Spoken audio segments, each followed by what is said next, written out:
Businessman और साधु की कहानी। एक बार की बात है, एक शहर में एक बहुत ही बड़ा बिजनेसमैन होता था जिसका नाम आर्यन था। उसे अपने बिजनेस में बहुत ही लॉस हो जाता था, जिसके कारण उसका सब कुछ बिक जाता है। उसके पास अब कुछ भी नहीं बचा होता है, यहाँ तक कि उसका घर भी बिकने वाला होता है। उसके जीने की इच्छा भी अब खत्म हो चुकी होती है।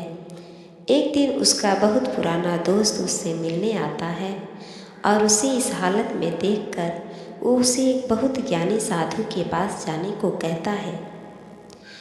पहले तो आर्यन मना कर देता है, फिर बाद में दोस्त के समझाने पर वो साधु के पास जाने को तैयार हो जाता है। साधु उसके दोस्त के एक छोटे से गांव में रहा करते थे। उनसे मिलने के लिए आर्यन अपने दोस्त के गांव में जाता है। 3 दिन के सफ़र के बाद वो गांव में आ जाता है और साधु से मिलता है। साधु उसे देखकर उसकी परेशानी का कारण पूछता है।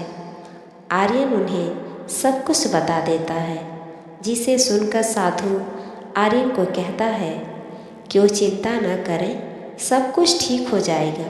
इतना कहकर साधु उसे 2 बक्से देता है और कहता है कि पहला बक्सा वो घर जाकर खोले और दूसरा बक्सा वो तब खोले जब उसे लगे कि उसने सब कुछ हासिल कर लिया है।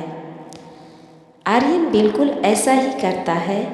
वो घर जाकर पहला बक्सा खोलता है, जिसमें उसे एक चिट्ठी मिलती है जिसमें लिखा होता है, बुरा समय है बीत जाएगा।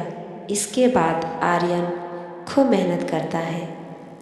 10 सालों बाद वो फिर से सब कुछ हासिल कर लेता है और शहर का सबसे बड़ा बिजनेसमैन बन जाता है। इसके बाद उस साधु का दिया हुआ दूसरा बक्सा खोलता है, जिसमें उसे एक और चिट्ठी मिलती है जिसमें लिखा होता है, अच्छा समय है, ये भी बीत जाएगा।